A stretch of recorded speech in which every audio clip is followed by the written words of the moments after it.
ہم نے ایک یونٹ فرض کی ہوئی ہے کہ 1 kg اتنا ہوتا ہے, اس کے لحاظ سے یہ کتنا ہے 10 kg, ورنہ kg کیا ہے, خود کیا ہے وہ میٹر. ہم کہتے ہیں ایک اسٹک ہے جو کسی جگہ رکھی ہوئی ہے, پتہ نہیں لندن میں امریکہ میں کہاں, وہ فرض کی ہوئی ہے کہ یہ 1 میٹر ہوگی.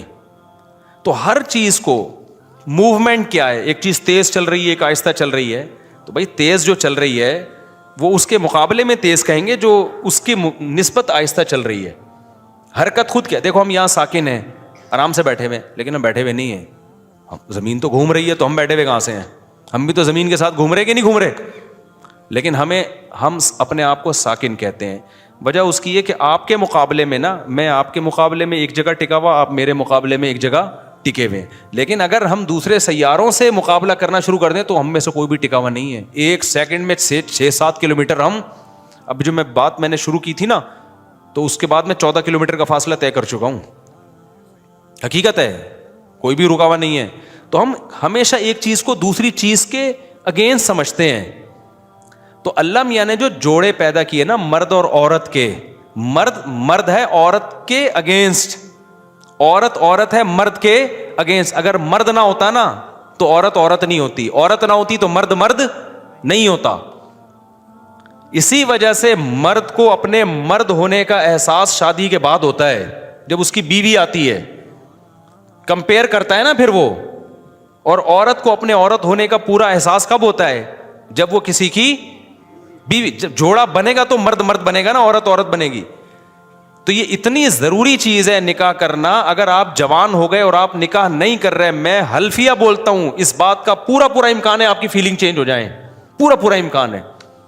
کیونکہ آپ کمپیئر اپنے آپ کو, آپ کی کوئی دلہن ہی نہیں ہوتی, آپ کو جو اپنے جیسے مل رہے ہیں اور آپ غلط راہ پہ چل پڑے, تو آدمی ہوتے ہوئے بھی آپ کو عورت ہونے کا احساس ہو سکتا ہے. کوئی ہومو سیکسولیٹی کا عادی آدمی ہو, اس سے پالا پڑ گیا ہے, تو وہ تو سارا معاملہ ہی فطرت ہی برباد ہو جائے گی. تو لوط علیہ السلام کی قوم کے ساتھ یہی تو ہوا تھا. وہ لڑکوں سے بدفعلی کی عادت ہو گئی ان کو, کیونکہ بیوی شادی کی نہیں انہوں نے, شادیاں دیر سے کرتے تھے. تو جب لڑکوں کی عادت ہو گئی تو ان کی فیلنگ کیا ہو گئی, چینج. تو انہوں نے کہا ہمیں عورت میں دلچسپی نہیں ہے, کہ عورت میں دلچسپی تو مردوں کو ہوتی ہے نا, اور مردوں میں دلچسپی عورت کو ہوتی ہے. تو جب عورت میں عورت پنا ختم, مرد میں مرد پنا ختم, تو فیلنگ کیا ہو گئی, چینج. تو اس لیے میں کہتا ہوں بر وقت شادی کر لو, بالغ ہوتے ہی. اس سے آپ کو اپنے ہی ہونے کی فیلنگ کیا ہو جائیں گی, بولو نا, بڑھ جائیں گی. ختم ہو جائے, کہاں سے آواز آئی, ختم ہو جائے. آپ کو اپنے ہی سے مراد ہی ہونے کا احساس کیا ہوگا, بڑھ جائے گا. اور لڑکی کو اپنے شی ہونے کا احساس بڑھ جائے گا. اور پھر اگر آپ نے دوسری شادی کر لی تو ہی ہونے کا احساس کیا ہو جائے گا, ڈبل. تیسری کر لی تو ہی ہونے کا احساس 3 گنا بڑھ جائے گا. اور اگر چوتھی بھی کر لی تو ہی آپ کو لگے گا میں ہی دنیا میں اکیلا مرد پیدا ہوا ہوں, باقی سارے کیا ہیں, عجیب سے ہیں. اور واقعی مردانگی کا احساس بڑھتا ہے انسان کو, واقعی بڑھتا ہے یہ.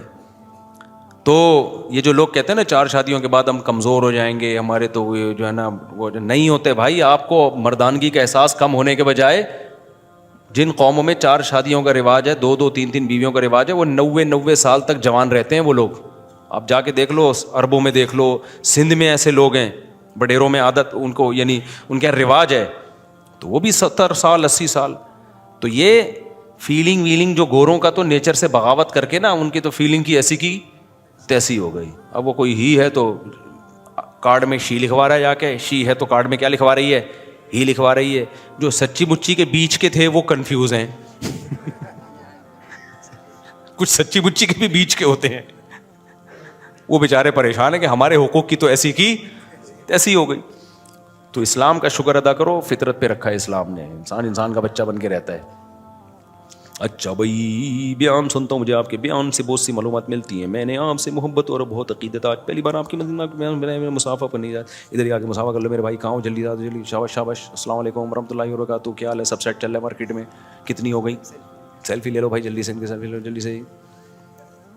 ماشاء اللہ دیکھو اس صحت میں بھی جذبے رکھے ہوئے لوگوں نے. فیلنگ ہے, فیلنگ. اگر فیلنگ نہیں ہوتی نا, جتنی اچھی صحت ہو, سمجھتا اپنے آپ کو شی ہے. اور اگر فیلنگ ہو نا, ہاں بھائی, میں نے جب دوسری کی نا, میں بمشکل 50-55 کلو کا تھا, میں اتنا باریک, اتنا دبلا پتلا تھا میں جب میں نے دوسری کی ہے. اچھا پھڈے بہت ہوئے تھے, دبا کے جھگڑے ہوئے سسرال کی طرف سے اور لوگوں کی رشتہ داروں کی طرف سے, بہت خطرناک جھگڑے ہوئے تھے جو میں نے جھیلے ہیں, اللہ نے توفیق دی. اب ہمارے مدرسے جامعۃ الرشید تک وہ جھگڑے پہنچ چکے تھے. ہمارے استاذ پریشان ہو گئے, یار کیا پتہ نہیں, اس وقت تو کوئی سننا پسند نہیں کرتا تھا نا, اب تو پھر بھی لوگ تھوڑے سے عادی ہو گئے. تو ہمارے استاذ نے اجلاس بلایا, مجھے بھی بٹھایا, میں بالکل باریک نا, ایسا بہت پتلا تھا میں اس وقت. تو اب بیٹھے ہوئے ہیں, استاذ بھی میرے ٹینشن میں تھے. یار ظاہر ہے جب جس ادارے میں آدمی کام کرتا ہے تو وہاں تک بھی پہنچتے ہیں نا, وہ بھی متاثر ہوتے ہیں, رشتہ دار تو پہنچ رہے ہوتے ہیں, یہ کیا کیا ہے, آپ کے مدرسے کا استاذ ہے, آپ سنبھال نہیں سکتے اپنے استاذوں کو. میں وہاں بیٹھا ہوا, انہوں نے بولا کہ آپ کا وزن کتنا ہے. اچھا بات چل رہی تھی سب کے, کوئی 70 کلو کا, کوئی 75. میرے جب نمبر آیا, آپ کا ویٹ کتنا ہے, میں نے کہا 50 کلو. کہہ رہے کام کم بخت 90 کلو کا کیا ہے تم نے. کم بخت کا لفظ تو نہیں کہا, میں بول رہا ہوں ان کے دل کی آواز یہی تھی, کام کم بخت تم نے کتنے کلو کا کر لیا ہے. 50 تھا, 55 کچھ اس سے قریب ہی تھا. کام تم نے 90 کلو کا کر لیا. تو فیلنگ سمجھ رہے ہو, گورے کے پاس یہ فیلنگ کیا ہو گئی ہے, ختم. تو اس لیے میں آپ کو حوصلہ دلا رہا ہوں, آپ کو حوصلہ.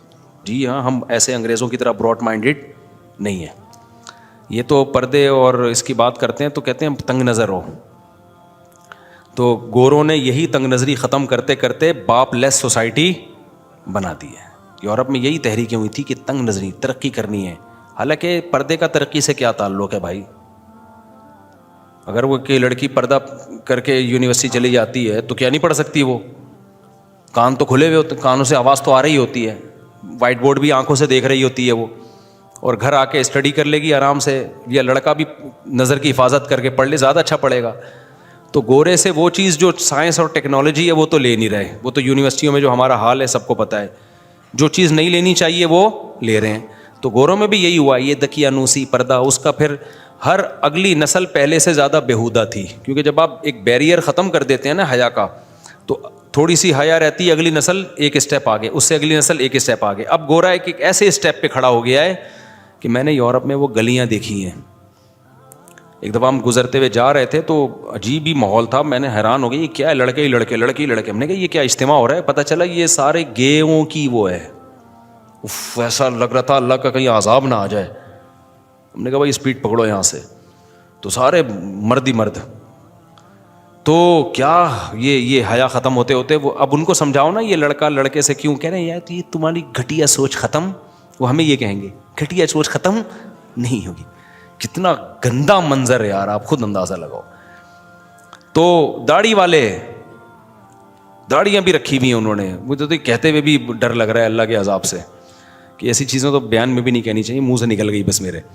تو داڑھی والا آدمی ہے اور وہ شی بنا ہوا ہے, سمجھ رہے ہو, کیا گھن نہیں آئے گی یار, کوئی لیول ہے تمہارا یار. تو یہ ہو گیا ان کا براڈ مائنڈیڈ بن کے. اور پھر وہ جو زنا ولد و زنا, بچے, تو فیملی سسٹم ختم, اور ابا مارکیٹ سے شارٹ, براڈ مائنڈیڈ.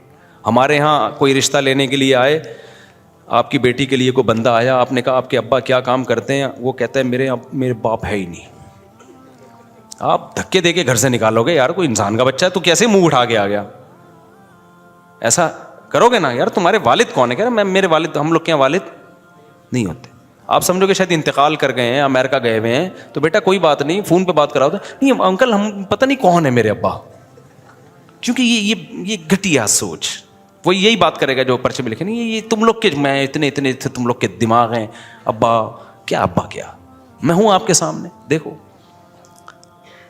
تو گوروں کے ایسا ہی ہے, گورا جب آتا ہے نا کہیں رشتہ لینے کے لیے, وہ تو آتا ہی نہیں ہے نا, ان کو تو یہ سیٹ اپ ہی ختم ہو. تو کہتے ہیں گھٹیا پن ہے, رشتہ لینے جا رہے ہیں, مٹھائی کے ڈبے, سب کیا فضول قسم کی چیزیں ہیں.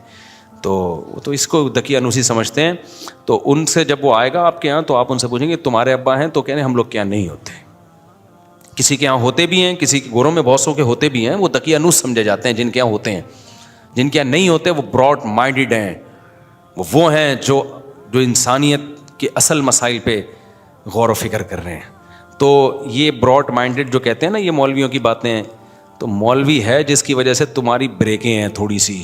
اگر یہ مولوی مارکیٹ سے شارٹ ہو گئے نا تو ابا مارکیٹ سے کیا ہوگا, شارٹ ہوگا. اور جن کے ابا ہیں ان کا ٹھکانہ اولڈ ہاؤس ہوگا, یہ بھی ذہن میں رکھنا.